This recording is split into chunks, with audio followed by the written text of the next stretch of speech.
High on a cold mountain lived a young crow with black wings and a restless heart.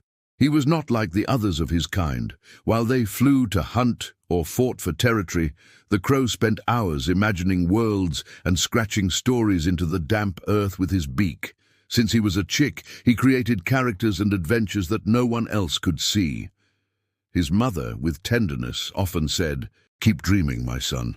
Words are invisible wings." But storms soon arrived. His grandmother, who inspired him, passed away too soon.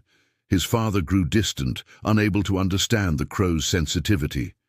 And finally, his mother fell gravely ill and never returned. Alone, the crow believed the world might have no place for his stories. He carried within him a heavy weight, the weight of loss, criticism, and the fear of never being heard. Still, he persisted. On freezing nights, while others slept, the crow sought out flat stones he used as paper. There he etched his tales, as if every line was a spark of life against the darkness.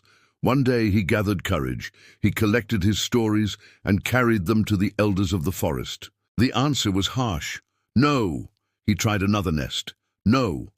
Another. No. 12 times he was turned away.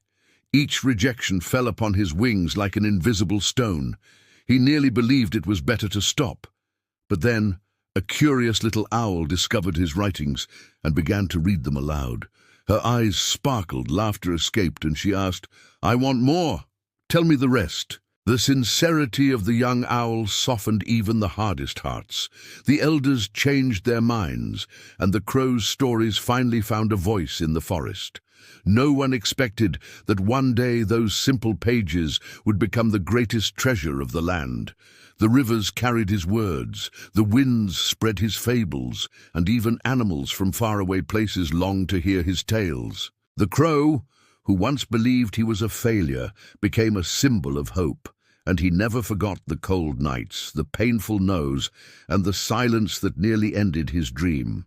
That is why, whenever he could, he encouraged others to write their own stories, reminding them that even broken wings can learn to fly again. The no's of life are not walls, they are steps. Every rejection may be pushing us closer to the yes that changes everything.